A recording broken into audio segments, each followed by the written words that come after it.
Assalamualaikum warahmatullahi wabarakatuh. Saya Natasha Aprilia dari kelas Teknik Komputer 1B dengan nomor BP 2001082031. Untuk video kali ini saya akan menjelaskan materi mata kuliah instalasi komputer tentang input-output, jenis-jenis komputer dan fungsinya, perakitan komputer dan BIOS. Fungsinya, perakitan komputer dan BIOS. Pada materi pertama,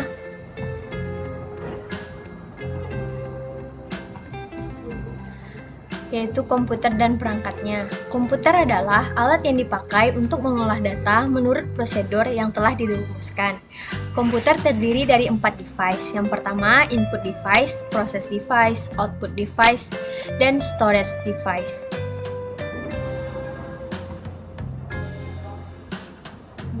Nah, bagian-bagian dari input device, processing device, output device, dan storage device. Perangkat input merupakan perangkat masukan yang digunakan untuk mengontrol sebuah komputer. Contoh perangkat input yang pertama, keyboard, mouse, barcode reader, scanner, dan joystick. Perangkat output merupakan perangkat keluaran yang digunakan untuk menampilkan hasil pengolahan data pada komputer. Contoh perangkat output yang pertama, monitor, printer, speaker, proyektor, dan soundcard. Perangkat proses merupakan perangkat keras yang berfungsi untuk memproses dan mengolah data yang diberikan oleh peralatan input, kemudian dikeluarkan dalam bentuk informasi ke dalam peralatan output yang akan diterima oleh manusia. Contoh dari perangkat proses yaitu CPU, motherboard, prosesor, RAM, dan ROM. Storage device merupakan sebuah perangkat penyimpanan berbagai jenis data dari sebuah hasil pemrosesan pada komputer. Contoh storage device yang pertama CD, flash disk, dan lain-lain. Nah, motherboard merupakan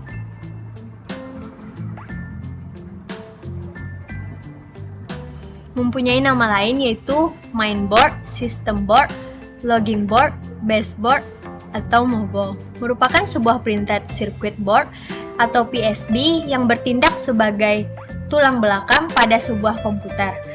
Motherboard menyediakan sebuah konektivitas elektrik yang disebut bus sehingga semua komponen dan perangkat eksternal pada motherboard tersebut dapat terhubung.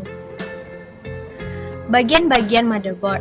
Yang pertama, soundcard processor, slot memory, slot PSI, IC BIOS, baterai SMOS, pos ATA, for power, pin kabel front panel, CPU fan connection, dan back panel. Jenis-jenis kabel komputer dan fungsinya. Yang pertama, ada kabel VGA, berfungsi untuk menghubungkan komputer dengan monitor untuk menampilkan kinerja pada komputer atau dari laptop ke LCD proyektor untuk presentasi. Yang kedua, ada kabel DFI. Kabel ini menjadi penerus dari kabel VGA. Ini terjadi karena perubahan teknologi analog ke digital. Contohnya seperti monitor LCD yang terbentuk memiliki kualitas dengan gambar yang lebih bagus dan jernih. Selanjutnya ada kabel HDMI, merupakan standar interface yang digunakan oleh berbagai macam perangkat audiovisual seperti televisi definisi tinggi dan home theater. Selanjutnya ada kabel USB. Kabel yang sering kita temui pada device peripheral atau perangkat pendukung komputer yang digunakan saat mengoperasikan komputer. Selanjutnya ada kabel audio, berfungsi untuk menghubungkan komputer dengan monitor untuk menampilkan kinerja pada komputer atau dari laptop ke LCD proyektor untuk presentasi. Selanjutnya ada kabel IDE. Kabel ini digunakan untuk menghubungkan hard disk dan optical drive atau DVD ke motherboard komputer. Selanjutnya ada kabel SATA, memiliki kegunaan yang sama dengan kabel IDE. Hanya saja kabel SATA ini mampu mentransfer data lebih cepat dari IDE dan lebih banyak digunakan.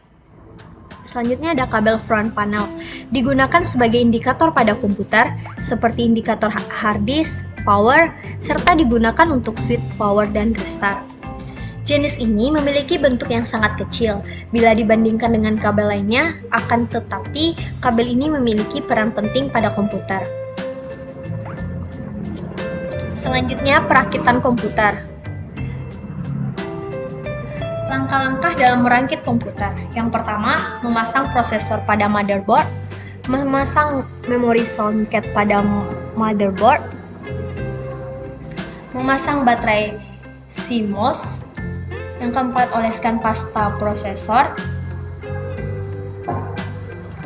pasang fan prosesor pada motherboard, pemasangan power supply. Yang ketujuh, pemasangan back panel casing. Selanjutnya, pemasangan kabel front panel pada motherboard. Selanjutnya, pemasangan motherboard pada casing. Dan selanjutnya, pemasangan kabel power supply pada motherboard. Pemasangan hard disk dan uji coba CPU. Selanjutnya, masuk pada materi BIOS. BIOS adalah singkatan dari Basic Input Output System, merupakan suatu software atau ditulis dengan bahasa assembly yang mengatur fungsi dari perangkat keras atau hardware komputer.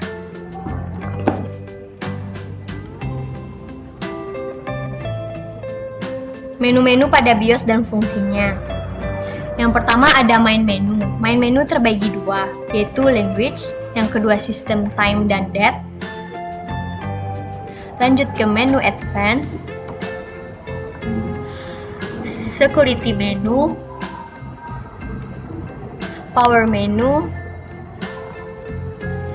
boot menu, dan yang terakhir exit menu. Exit menu terbagi 5, yang pertama exit saving chain, exit discarding chain, load setup default, discard chain, dan save chain.